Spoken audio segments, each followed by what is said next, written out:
తమిళనాడు తాజా అప్డేట్స్ కి సంబంధించిన విశేషాలు మా ప్రతినిధి దామోదర్ అడిగి తెలుసుకుందాం.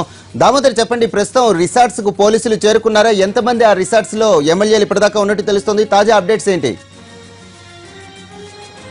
వరప్రసాద్, రిసార్ట్స్ కు కంచిపురం ఎస్పీ అక్కడికి నేరుగా చేరుకున్నాడు. అంతకు ముందుగానే కొంతమంది శశికళకు నమ్మకమైన ఎమ్మెల్యేలు బయటికి వచ్చి రిసార్ట్ నుండి బయటకు వచ్చి మీడియాతో మాట్లాడుతూ తాము ఎవరి బలవంతం మీద ఇక్కడికి రాలేదని కూడా వారు వివరణ ఇవ్వడం జరిగింది. అయినప్పటికీ కంచిపురం ఎస్పీ స్వయంగా అక్కడుండి ప్రతి ఎమ్మెల్యేలను తో మాట్లాడడానికి ప్రయత్నం చేస్తున్నట్లు తెలుస్తుంది. మొత్తం అక్కడున్న ఒక రిసార్ట్లో మాత్రం 35 మంది పైగా ఎమ్మెల్యేలు ఉన్నట్టు తెలుస్తుంది. మొత్తం 5 చోట్ల ఈ ఎమ్మెల్యేలను శశికళ వర్గం అక్కడక్కడ పెట్టింది. మొత్తం 5 రిసార్ట్లో వాళ్ళు ఉన్నట్టు తెలుస్తుంది. మహాబలేశ్వరం దగ్గర ఉన్న రిసార్ట్ నుంచి వారిని తరలించడానికి ప్రయత్నాలు జరుగుతున్నాయనే వార్తలు కూడా వస్తున్నప్పటికీ అవి పూర్తిగా అబద్ధమని తేలింది. ముఖ్యంగా పోలీసులు అక్కడికి చేరుకునే లోపుగానే వారు బయటకు వచ్చి మీడియాతో మాట్లాడడం విశేషం. మరోవైపు కొంతమంది అన్నాడీఎంకేకి సంబంధించిన ఎమ్మెల్యేలు పూర్తి స్థాయిలో అసంతృప్తిగా ఉంటూ డిఎంకేని అప్రోచ్ అయినట్టు తెలుస్తుంది. ముఖ్యంగా గత 3 నెలలుగా ఈ వ్యవహారం కొనసాగుతుండడంతో శశికళతో ఇబ్బందికర పరిణామాలు ఏర్పడతాయని తెలిసి వారు ముందుగానే ఎప్పుడైతే జయలలిత ఆసుపత్రికి చేరిన వెంటనే వారు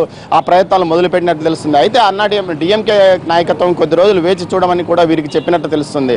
మరోవైపు డీజీపీ ఉదయం గవర్నర్ కలిసిన తర్వాత రాష్ట్రంలో శాంతి భద్రతల సమస్యలపై గవర్నర్ చాలాసేపు చర్చించినట్టు తెలుస్తుంది. ముఖ్యంగా ఈ తదనంతర పరిణామాలు ఏమైనా కోర్టు తీర్పు శశికళకు వ్యతిరేకంగా వస్తే గతంలో జయలలిత అరెస్టు సందర్భంగా తమిళనాడు ఏర్పడిన పరిణామాలు మరోసారి ఇక్కడ ఏర్పడే అవకాశం ఉందా అని కూడా పోలీసులు డీజీపీని గవర్నర్ అడిగి తెలుసుకున్నట్టు తెలుస్తుంది. అయితే ఈ విషయంలో పూర్తి స్థాయిలో బందోబస్తు ఏర్పాటు చేసినట్లు మొత్తం 15,000 మంది సిబ్బందిని అదనంగా కేంద్ర బలగాలను తమిళనాడుకు పిలిపించుకున్నట్లు కూడా డీజీపీ గవర్నర్కు చెప్పినట్టు తెలుస్తుంది. మొత్తం మీద ఈ వ్యవహారంలో గవర్నర్ చాలా సీరియస్గా రాజభవన్ ఎప్పటికప్పుడు పూర్తి స్థాయిలో వివరాలు తెలుసుకుని ఎక్కడికక్కడ శాంతి భద్రతల చర్యలతో పాటు పాలనాపరమైన విషయాలను కూడా గవర్నర్ తెలుసుకున్నట్టు తెలుస్తుంది. ఇందుకోసం ప్రతి ఉదయం నుంచి గవర్నర్ చీఫ్ సెక్రటరీతో పాటు వివిధ శాఖల అధికారులతో ఎప్పటికప్పుడు ఆయన మాట్లాడుతుండడం కూడా విశేషం. అయితే అన్నాడీఎంకేలో అసంతృప్త ఎమ్మెల్యేలు చెన్నైలోని ఒక ప్రైవేట్ కాలేజీలో 13 మంది ఎమ్మెల్యేలు ఉన్నారు